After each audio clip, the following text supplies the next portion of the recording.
नमस्कार साथियों, आज हम लेकर आए हैं कक्षा 9वीं पूरक परीक्षा सामाजिक विज्ञान के पेपर का हल। आज आपका पेपर था, अच्छा गया होगा। कल अभी आपका पेपर है सामाजिक विज्ञान का, तो इसलिए इस पेपर को ज़रूर देखें, आपको बहुत हेल्प मिलेगी। तो हम आज के ऑब्जेक्टिव सोल्व करेंगे, उसके बाद आपको क्वेश्चन बताएंगे कि वो क्वेश्चन क्या हैं, तो बने रहिए। पहला क्वेश्चन है आपका, निम्नलिखित प्रश्नों में से सही विकल्प का चयन करके लिखिए। भारत किस महाद्वीप का हिस्सा है? तो आपका आंसर आएगा एशिया महाद्वीप का हिस्सा है। फ्रांस की क्रांति कब आरंभ हुई थी? तो फ्रांस की क्रांति आरंभ हुई थी 1792 में।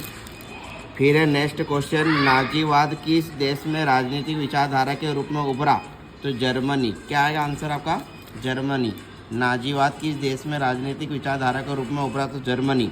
अमूल सहकारी समिति का प्रबंध किस राज्य से है? तो गुजरात से। किसे है? गुजरात से। अर्थव्यवस्था के कितने प्रमुख क्षेत्रक होते हैं? तो यहाँ पर आपका आंसर आएगा 3। कितने होते हैं? 3। निम्नलिखित में से कौन सी संस्था देश के मौजूदा कानून में संशोधन कर सकती है? तो यहाँ पर आपका आंसर आएगा सर्वोच्च न्यायालय। कौन कर सकता है? सर्वोच्च न्यायालय। इस तरह से हमने ऑब्जेक्टिव क्वेश्चन देखे। अब आते हैं हम रिक्त स्थान की पूर्ति कीजिए। उससे पहले मैं आपको एक क्वेश्चन बता देना चाहता हूँ कि बेटा जब पास होना है आपको, तो आपको हर क्वेश्चन अटेम्प्ट करना अनिवार्य है। आपकी मेन कमजोरी इस कारण रही कि आप फेल इस कारण हुए कि आपने क्वेश्चन को करा नहीं। 24 के 24 क्वेश्चन, जितने भी क्वेश्चन हो आपको क्या करने हैं? लिखना है। लिखोगे, खाली बर्तन रहेगा तो कुछ नहीं मिलेगा। यदि कौड़ी कॉपी रहेगी तो सामने वाला नंबर कैसे देगा? यदि आप वहाँ पर कुछ लिख के आएंगे तो नंबर मिलेंगे। क्योंकि मैं एक शिक्षक होने के नाते आपको यह बात कह रहा हूँ, तो आप ज़रूर से ज़रूर क्वेश्चन अटेम्प्ट करें। भले ही उसके बारे में जितना नॉलेज है वो लिखे, तो आपको नंबर मिल जाएंगे। और यदि आप 24 क्वेश्चन अटेम्प्ट करते हो तो एक एक नंबर में मिलता है, तो आपको पास होने के मार्क्स मिल जाएंगे। इस बात का विशेष ध्यान रखें। रिक्त स्थानों की पूर्ति कीजिए। 2011 की जनगणना के अनुसार भारत की साक्षरता दर क्या थी? तो 74.04% थी। एक वर्ष में प्रति 1000 व्यक्तियों में मरने वालों की संख्या के अनुपात को क्या कहते हैं? तो कहते हैं मृत्यु दर। क्या कहते हैं? मृत्यु दर। 1815 के वाटरलू के युद्ध में की हार हुई थी? तो किसकी हार हुई थी? नेपोलियन की हार हुई थी। मसाई शब्द का शाब्दिक अर्थ है? तो यहाँ पर मसाई शब्द का आर्थिक अर्थ है अर्ध खाना कक्ष। क्या है? अर्ध खाना कक्ष। संसद के सदन होते हैं, तो संसद के कितने सदस्य होते हैं? 2 सदस्य होते हैं, एक तो राज्यसभा और एक लोकसभा। फिर है निर्धनता रेखा का मापन द्वारा किया जाता है? तो यह नीति आयोग के द्वारा किया जाता है। इस तरह से हमने रिक्त स्थान देखे। अब हम देखने जा रहे हैं सत्य असत्य।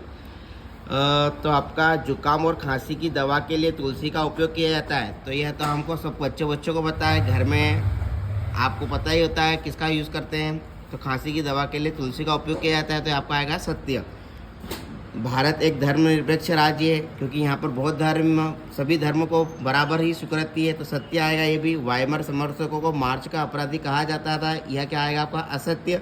बफर स्टॉक का मुख्य उद्देश्य खाद्य सुरक्षा प्रदान करता है, तो यह आपका आएगा असत्य।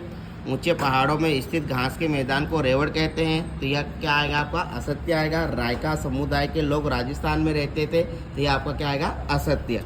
अब आते हैं हम नेक्स्ट क्वेश्चन पर, सही जोड़ी बनाने वाले पर। तो सही जोड़ी में आपका पहला आएगा भूमि मापने की इकाई। तो भूमि मापने की इकाई आपकी क्या आएगी? हेक्टेयर। तो इसका पहले का ब आएगा। संपूर्ण जनगणना कब हुई थी? तो 1881 में हुई थी, मतलब कि दूसरे का आ आएगा। पहली जनगणना कब स्टार्ट हुई थी? तो 1872 में स्टार्ट हुई थी, तो इसका तीसरे का ई आएगा। 10 सोशल कॉन्ट्रैक्ट। 10 सोशल कॉन्ट्रैक्ट किससे संबंधित है? रूस से संबंधित है, तो इसका आएगा फ। फिर है आपका बाथ पार्टी। तो बाथ पार्टी कहाँ की पार्टी थी? तो इसका आपका आएगा सीरिया, स आएगा। वयस्क मताधिकार की उम्र कितनी है? तो आपका आंसर आएगा 18 वर्ष। 18 वर्ष मतलब कि द। इस तरह से हमने मैच द कॉलम बनाई। अब आते हैं एक शब्द या वाक्य में उत्तर। इससे पहले आपने चैनल को लाइक और सब्सक्राइब नहीं किया है तो कर लीजिए, क्योंकि हम आपके लिए 10वीं में भी इसी तरह का मटेरियल लेकर आएंगे। और जो 10वीं में आप हमसे जुड़ गए तो ये मानिए कि आप बिगर सप्लीमेंट्री से पास हो जाएंगे और अच्छे मार्क्स लेकर आएंगे। तो अब आते हैं हम एक शब्द एक वाक्य में उत्तर के लिए। तो वन विभाग द्वारा पेड़ों की कटाई कर नए पेड़ लगाने को क्या कहते हैं? तो इसको बोलते हैं हम वन प्रबंधन। क्या कहते हैं? वन प्रबंधन। हिटलर का जन्म कहाँ हुआ था? तो हिटलर का जन्म ऑस्ट्रिया में हुआ था। अंत्योदय अन्न योजना किस सन में लागू हुई थी? तो 2000 में लागू हुई थी।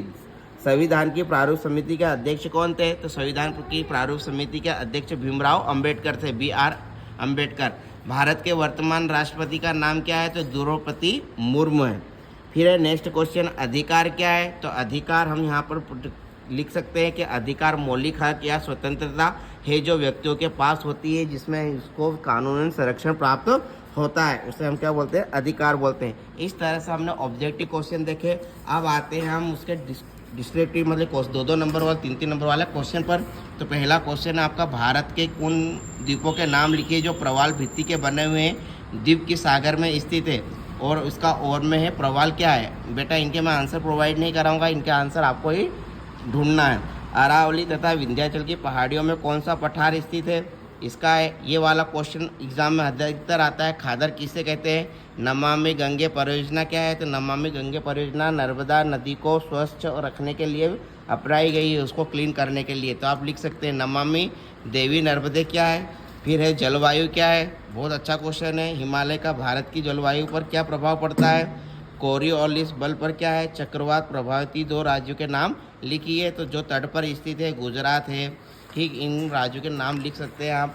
फिर है प्राकृतिक वनस्पतियों से क्या समझते हैं? किन्हीं 2 औषधीय पादप के नाम लिखिए। प्राकृतिक वनस्पति के बारे में आप मन से लिख सकते हैं। वन विनाश किसे कहते हैं? वनों को काटना, वनों में आग लगाना, ठीक है, ये वन विनाश है। वन ग्राम किसे कहते हैं? फिर अगला क्वेश्चन है संविधान सभा क्या है। फिर नेक्स्ट इसका और में संघीय सरकार किसे कहते हैं? तो आपको क्वेश्चन दिख रहे होंगे। आपको सामाजिक ज्ञान में बहुत सरल है पास होना, केवल आप तो क्वेश्चन अटेम्प्ट करके आओ, जो आपको जानकारी है उसके बारे में लिखो। आम चुनाव क्या है? हर 5 साल में आम चुनाव होते हैं, जिससे हम विधायक चुनते हैं, सरपंच भी चुनते हैं, ठीक है, सांसद चुनते हैं, फिर प्रधानमंत्री चुना जाता है। तो यह आम चुनाव है। राष्ट्रपति के पद के लिए 2 योग्यता लिखिए। तो 2 योग्यता क्या होनी चाहिए? आपको ही पता है कि राष्ट्रपति के चुनाव के लिए भारत का नागरिक होना आवश्यक है और उसकी उम्र 35 वर्ष है और उस पर किसी आपराधिक प्रकरण दर्ज नहीं होना चाहिए। धर्मनिरपेक्ष की राज्य क्या है? धर्मनिरपेक्ष राज्य वह राज्य है जहाँ पर सभी धर्मों को समान भाव से देखा जाता है और सभी को अपने त्यौहार मनाने की आज़ादी है, उसे धर्मनिरपेक्षता कहते हैं।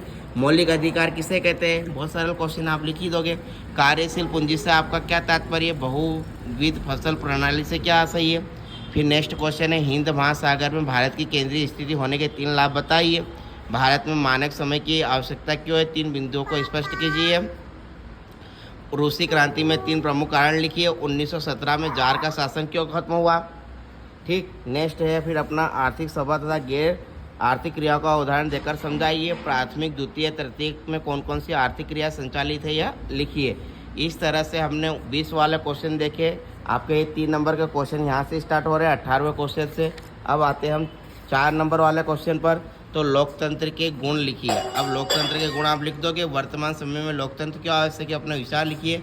भारत में निर्धनता उन्मूलन की सरकारी नीतियों का वर्णन कीजिए। निर्धनता रेखा से क्या आशय है? इसका मापन कैसे किया जाता है? फिर नेक्स्ट क्वेश्चन है आपका, भारत के मानचित्र में निम्नलिखित को दर्शाइए। तो आप मानचित्र की सहायता से बता ही सकते हैं। फिर 4 नंबर वाला क्वेश्चन है सबसे सरल, भारत के मानचित्र में निम्नलिखित को दर्शाइए। छोटा नागपुर का पठार, महानदी, विंध्याचल का पठार और नर्मदा नदी। इस तरह से हमने आपके लिए सामाजिक ज्ञान के पेपर का सॉल्यूशन किया। आशा है कि आपको पसंद आया होगा। अब हम रोज़ आपके लिए अगले पेपर का सॉल्यूशन लाएंगे और पेपर भी प्रोवाइड करवाएंगे। तो आशा है कि आपने अभी तक चैनल को लाइक और सब्सक्राइब कर लिया होगा। नहीं किया तो कर लीजिए और कमेंट बॉक्स में उत्तर लिखिए। धन्यवाद। जय हिंद, जय भारत। मिलते हैं नेक्स्ट पेपर के सॉल्यूशन के साथ। धन्यवाद।